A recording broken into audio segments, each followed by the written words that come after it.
వసంతరాయ్ గారు విషయంలో మరి కుటుంబానికి దేవుని కార్యంగా ఉండటానికి మరి కృప చూపినటువంటి వారే ఉన్నారని మీకు మనం చేస్తున్నాను. మేము విశ్వాసారా? అలాగే ఒక 10 నిమిషాలు రెండు కూడా చెప్పమంటున్నారు. కులిపాటు పడతారా? రుద్రపోతారా? అవును,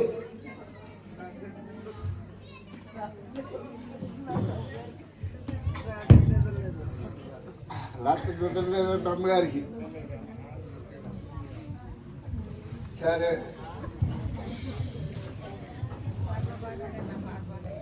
నేను 10 నిమిషాలు చేస్తానమ్మా.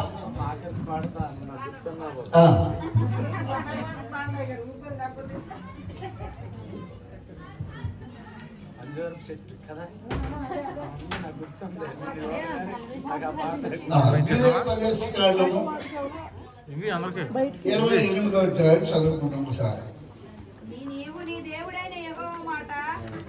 మీ దేవుడైన యెహోవా మాట శ్రద్ధగా విని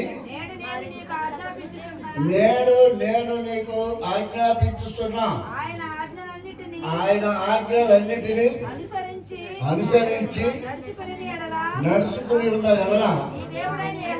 నీ దేవుడైన యెహోవా భూమి మీద ఉన్న సమస్త జనముల కంటే నిన్ను వచ్చి సర్కారు. ముందుగా ఏం చదువుకున్నామండి? నీ దేవుడైన యెహోవా ఎలా వినాలి? ఇప్పుడు వాళ్ళు చెప్పి మాట్లాడి శ్రద్ధగా విన్నారా? ఒక్కరు కూడా వదిలిపెట్టుకోండి. ప్రేమైన విశ్వాసంగా దేవుడు ఇచ్చినటువంటి మనము శ్రద్ధగా వినాలి. శ్రద్ధగా ఉంటే మన శరీరానికి ఏమవుతుంది చెప్పండి? బలము, శక్తి ప్రభు మనకి ఇచ్చినటువంటి వారే ఉంటారు. అంటున్నారే అంటున్నారు, విను నా మాట ఎన్నావంటే జీవితమంతా పోల బాట. దేవుని స్తోత్రం. ఏముందండి? ఆయన మాటింటే మన జీవితం ఏమవుతుంది? పువ్వుల పాట. దేవుని స్తోత్రం. అటువంటి పువ్వుల పాటగా మనం చేసుకున్నటువంటి వారిపై ఉండాలి. అప్పుడే ఈ దీవులన్నీ కూడా ఎవరికైతే చెప్పండి, చూడండి, మనకెళ్తాయి, అబ్రహం గారికి కూడా వెళ్ళాలి. దేవుడు మాట ఆయన విపులముగా అయినటువంటి వారై ఉంటారు కనుక, దేవుణ్ణి ఎప్పుడు తలంచుకున్నటువంటి వారై ఉంటారు కనుక, దేవుడితో సహవాసం చేసినటువంటి వారై కుటుంబం ఉంటుంది కనుక, వారి మాటకి అంగీకరించినటువంటి వారై ఉన్నారని మీకు మనవి చేస్తున్నాను. మనము కూడా దేవుని యొక్క మాటను అంగీకరించాలి కానీ తిరస్కరించకూడదు. దేవుని స్తోత్రం. దేవుని మాట మనం ఏం చేయాలండి? అంగీకరించాలి కానీ దాన్ని తిరస్కరించకూడదు. దేవుని యొక్క వాక్యము ఎంతగా మనం విని దాన్ని శ్రద్ధగా వాడుకున్నామో దేవుడు మనల్ని పూల పాటగా ఏర్పాటు చేయగలిగినటువంటి వారిగా ఉంటారని మీకు మనవి చేస్తున్నారు. వేరే విశ్వాసాలు ఇంకా కింద వచనంలో అంటారు, నీవు నీ దేవుడైన యెహోవా విని ఉన్న ఎడల ఈ దీవులన్నీ కూడా నీ మీదకి వచ్చును, నీకు ప్రాప్తించు. దీవులన్నీ కూడా నీ మీదకి వస్తాయట, నీకు ప్రాప్తిస్తాయట. ప్రేమైన విశ్వాసాలు. ఇప్పుడు ఈ గుడికి మనం ఎందుకు పెట్టుకున్నాం? దేవుడు దీవిస్తాడండి. దేవుని స్తోత్రం. మనం గుడికి ఎందుకు పెట్టుకున్నామండి? ఆ కుటుంబానికి దీవునికరంగా ఉంటుంది. మనం వచ్చిన వారికి, వాక్యం విన్న వారికి మరి పూలపాటుగా ఉంటుంది. ప్రేమైన విశ్వాసారా, అలాగే వారి కుటుంబానికి చక్కనటువంటి విజేత దీవెన ఆశీర్వాదముల వారు ఇచ్చుతున్నటువంటి వారిని మీకు భరోసా చేస్తున్నాను. ఇంకా ఎదురు వెళితే నీవు పట్టణంలో దీవింపబడతావు, పొలంలో దీవింపబడతావు. నీ గర్భఫలము, నీ భూఫలము, నీ పశువుల మందలు, నీ దుక్కుడెద్దులు, నీ గొర్రె మేకలు అందరూ దీవింపబడతారు. దేవుని స్తోత్రం. అటు జీవులు వారికి కావాలక్కర్లేదా? అవునండి, కుటుంబానికి కావాలి, మనకి కూడా కావాలి. అటువంటి దీవుల ఇవ్వటానికి నూతన సంవత్సరంలో ప్రభు వారు మన యొద్దకు వచ్చినటువంటి వారు. ఆ మాటలు మనం విన్నటువంటి వారు ఉండాలి. ఎవరమైనా సరే దేవుని యొక్క వాక్యము ఎప్పుడైతే మనం హృదయములో అంకితము చేసుకున్నామో దేవుని యందు మనము నిలుస్తున్నటువంటి వారు ఉంటాము. దేవుని యందు మనం నిలుస్తున్నటువంటి వారు ఉంటామని మీకు మనం చేస్తున్నాను. 13 వచనం చూద్దాం. నేను మీకు ఆజ్ఞాపించి ఉన్న మాటలన్నింటిలో అమ్మా దేని విషయంలోను కుడికి గాని ఎడముకు గాని తొలగి అన్యుల దేవతలను అనుసరింపకయు వాటిని పూజింపవద్దు. నీవు అనుసరించి నడుచుకోవాలి. దేవుని స్తోత్రం. నీకు ఆజ్ఞాపించుతున్నా నీ దేవుడైన యెహోవా ఆజ్ఞలు విని వాటిని అనుసరించి గైకుని ఉన్న ఎడలా యెహోవా నిన్ను తలగా నియమిస్తాడు కానీ తోకగా మాత్రము చేయడు. దేవుని స్తోత్రం. ఎలా ఉంటాడు? మనం తలగా ఉంటాం కానీ తోకలాగా మాత్రము ఉన్నాం. ప్రేమైన విశ్వాసం, దేవుడు మనల్ని ఎల్లప్పుడూ కూడా తలగానే ఉంచుతాడు, తోకలాగా మాత్రము మనల్ని ఉంటాడు. నీవును ఇంటి వారు ప్రేమైన విశ్వాసాల మనమందరమును దీవింపబడాలని దేవుని యొక్క ప్రేరేపణ కలిగి వచ్చినటువంటి వాడై ఉన్నాడని మీకు మనం చేస్తున్నాం. దేవుడు ఇంకొక మాట మనకి అందిస్తున్నటువంటి వాడై ఉన్నారు. కీర్తనకారుడు 103వ అధ్యాయము 13వ వచనం చూద్దాం.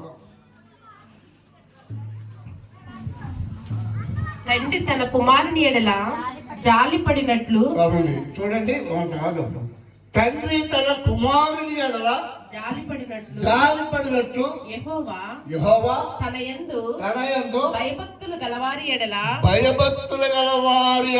జాలిపడును. ఇప్పుడు అబ్రహాం గారికి భయభక్తులు ఉన్నాయంటారా దేవుడి యందు? ఏమండి, ఆ కుమారుడికి భయభక్తులు ఉన్నాయా? ప్రేమ విశ్వాసాలు ఉన్నాయి. భయభక్తులు ఉన్నబట్టే దేవుడు మళ్ళా లేపుకొని ఆయన పని పనులకు వాడబడినటువంటి వాడిగా చేసుకున్నటువంటి వాడిని మీకు మనం చేస్తున్నాం. భయము భక్తి వారిలో ఉంది, వారి కుటుంబంలో ఉంది, వారి బిడ్డల్లో ఉంది, వారి సంతానంలో ఉంది. భయపడుతూ ఉంటారు ప్రతి ఆదివారం కూడా. ప్రేమైన విశ్వాసాల వారికి ఎంత పని ఉన్నప్పటికీ కూడా అవన్నీ కట్టబెట్టుకొని ఎక్కడ వస్తారు చెప్పండి? దేవుని సన్నిధికి విచ్చేస్తారు. దేవుని స్తోత్రం. వారికి ఎంత పని అంతా ఉండను. అవన్నింటినీ కూడా పక్కకు నెట్టివేసి చక్కగా వారు దేవుని కృపలో మందిరములో నివాసమై ఉన్నటువంటి వారుగా మనకి కనపడుతూ ఉన్నటువంటి వారు. అందుకునే కుమారుని లేవనెత్తుకున్నాడు దేవుడు. ఎంత బలహీనంగా ఉన్నప్పటికీ కూడా నీ బలహీనతను ఎప్పుడు చూడదు కానీ నా బలవైపు నువ్వు చూడు. ఆయన మరొక చూసింది కుటుంబం అంతా. అయ్యా నువ్వు తప్ప మాకు ఎవరు లేరు, లేపము, లేవనీము, నడిపించము అని ప్రార్థన చేసినటువంటి వారు. వారిలో ఉన్న వేదంతా కూడా దేవుడు తీసివేసినటువంటి వాడని మీకు మనం చేస్తున్నాం. దేవుని స్తోత్రం. తీసివేసిన వాడని మీకు మనం చేస్తున్నాం. ప్రేమైన విశ్వాసారా, ఇంకో మాట మనం చూసుకుని ముగించుకున్నాం కానీ మీకు మనం చేస్తున్నాం. కీర్తనకారుడు 92:13 చూద్దాం. యెహోవా మందిరములో నాటబడిన వారై వారు మన దేవుని ఆవరణములలో వర్ధిల్లుదురు. దేవుని స్తోత్రం. కుటుంబం ఎక్కడ వర్ధిల్లుతుందండి? దేవుని ఆవరణంలో కుటుంబం వర్ధన చేస్తున్నాడు ప్రభు. నన్ను, నా కుటుంబమును, నా బిడ్డలను దీవించి ఆశ్రయించి మమ్మల్ని వర్ధన చేయి అని చెప్పి వారి కుటుంబం అంతా కూడా ఆయన సన్నిధిలో మొర పెడుతుంది. దేవుని స్తోత్రం. ఆయన సన్నిధిలో మొర పెడుతుందండి ప్రేమైన విశ్వాసం. ఇక దానికి ఏదో విషయంలో చూస్తే యెహోవా మందిరములో నాటబడిన వారై నాకు ఆశ్రయదుర్గమైన యెహోవా యథార్థవంతుడని ఆయన యందు ఏ చెడుతనమును లేదని ప్రసిద్ధి చేయుటకై వారు ముసలితనమందు ఇంకా చిగురు పెట్టుచుందురు. దేవునికి స్తోత్రం. హల్లెలూయా. సారము కలిగి ఏమండి ముసలవారైనటువంటి వారు చూసారా, ఇంకా సిగిరింప పడతారంట. దేవుని స్తోత్రం. ఇంకా సిగిరింప పడతారంట. సారము కలిగి పచ్చగా. దేవుని స్తోత్రం. కుటుంబం ఎప్పుడు కూడా పచ్చగా ఉన్నటువంటి విషయాన్ని బట్టి దేవుడు దీవిస్తున్నాడని మీకు మనం చేస్తున్నాడు. ఇంకా వర్ధిల్లినట్టుగా సహాయం చేస్తాడు దేవుడు అని చెప్పి నమ్ముతూ ఉన్నాను నేను. ప్రేమైన విశ్వాసాలు, దేవుడు తప్పనిసరిగా వారి కుటుంబాన్ని వారిని కూడా సమృద్ధిగా జీవించినటువంటి వారు, వారి కుటుంబంలో లోటుపట్ల ఏమీ కూడా రావు. వారి గాదులు నింపబడును. ప్రేమైన విశ్వాసాలు, వారి గాదులన్నీ కూడా ప్రతి సంవత్సరం నింపబడినటువంటిగా ఉండును అని చెప్పి మనం చూస్తాం. గాజులు నింపబడాలంటే పైన ఏం కావాలి? వర్షం కావాలి. దేవుని స్తోత్రం. మన గాజులను నింపబడాలంటే పైన వర్షం కావాలి. వర్షం లేని మన గాజులు నింపబడవండి. విస్తారమైన వర్షం ఎప్పుడు పడిందో నీకు విస్తారమైన పంటలు దేవుడు ఇస్తాడు. ద్వితీయోపదేశకాండము 11:12 చూసి ముగించేస్తాం.